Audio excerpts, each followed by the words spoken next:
In this video, we'll be covering the Swarmite Skyhunter mount that will arrive when the War Within expansion comes and how to get it. This is True Endgame. Welcome to the video. So as for the process of getting the mount, we will have to work towards getting the achievement Khaz Algar Glyph Hunter. And mind you, you can get all of these Skyriding Glyphs even at level 70. We'll start with all the glyphs we can get per zone, and the first one is going to be the Isle of Dorn. Now as a reminder, before we do start, by the end of each zone I cover, I'll be providing a map of the zone with each Skyriding Glyph marked on it with coordinates. So back to Isle of Dorn. Now the first glyph is going to be located in Dhar, Oztan. The glyph is found at the peak of the mountain where the rare Alunira is located. The next one is going to be over at Dhar Durgaz, and it'll be inside the lone tower by the mountain. Over at the Sunken shield is a lone small mountain on the island, and on top of that will be our next glyph. The next one is going to be over at this plateau by Cinderbrew Meadery, and nearby should be a bridge, and under it is where the Skyriding Glyph will be. The next glyph is going to be on this rock platform by the Mourning rise, and over at the three shields is the next glyph at the top of the mountain. By Thunderhead peak over at the rock platforms with the lake underneath is the next one, and by Thul Medran over at the mountains where the rare chronolith is, nearby should be the glyph. The last glyph in Isle of Dorn is going to be by Storm's Watch. On the west side of the top of the building is a tree, and near the center of it is the glyph. And as a promise, here's a map showcasing all of the glyph's coordinates before we move on to the next zone, which is going to be the Ringing Deeps. Now the first glyph we're gonna get is over at the Stonevault exterior.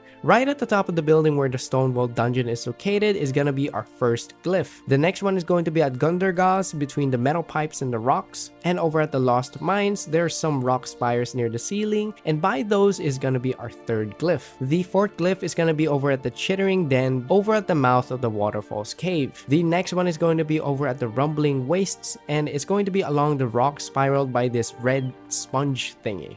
The next one is going to be by Taelloch mine, and we're going to want to fly above this first bridge to get on top of this platform, and right here should be the glyph. Now over at the Waterworks there's a waterfall, and we'll be able to see the glyph right here. The next one is going to be by the Living Grotto, and the glyph is flying near the ceiling by these blue tendril looking jellyfish tentacles. And as for the last glyph in the zone, it's going to be found over at the Abyssal Excavation. We'll want to fly up, and towards these green vines by the ceiling we'll see some rock formations, and the glyph should be right between them. Now here's a map showcasing all of their pins and locations for a screenshot if you'd like. Moving on to the next zone, we will be in Hallowfall. We'll start over at Dunel's Kindness. The first glyph will be right inside this watchtower. The next glyph is going to be at Sanguine Grasps, and inside the cavern we want to face west towards the giant light, and we'll see the glyph between the rock spires. The next one is going to be by the Fangs, and we'll want to fly up to the top of this rock formation to get the glyph. The next glyph is going to be at Tenir's Ascent. Over at this docked ship there's a bridge, and right underneath it should be our Skyriding Glyph. The next one is going to be at Cinna's Yearning. From the houses nearby we'll fly up and see these rock spires, and between them is the glyph. The next one is over at Mereldar, and it'll be between the two houses. The next glyph is on top of this broken ship over at Fortune's Fall. Moving all the way up to the cathedral at Priory of the Sacred Flame is our next glyph, and this one is located on the northish side of the structure by one of these spires. And for the next sky glyph, we'll want to head to this lone island where there's this watchtower with an archway. Underneath that archway is going to be our next glyph. And finally, on Bleak Sand, which is the cornermost island of this zone, is a lone hill with the glyph on top. Here's a map showcasing all of their pins.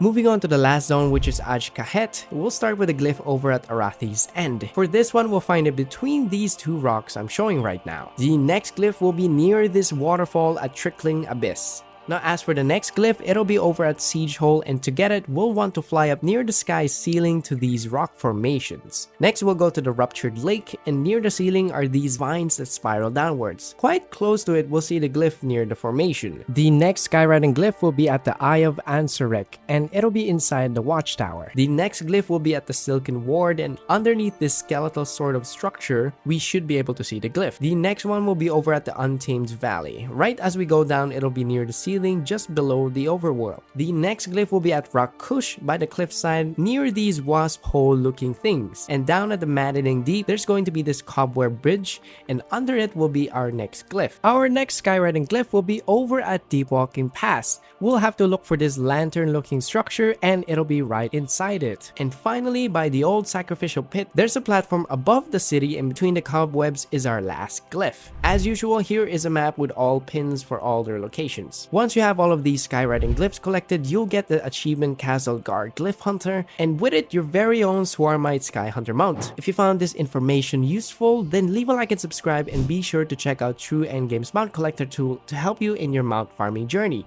Thanks for watching, and I'll see you in the next one.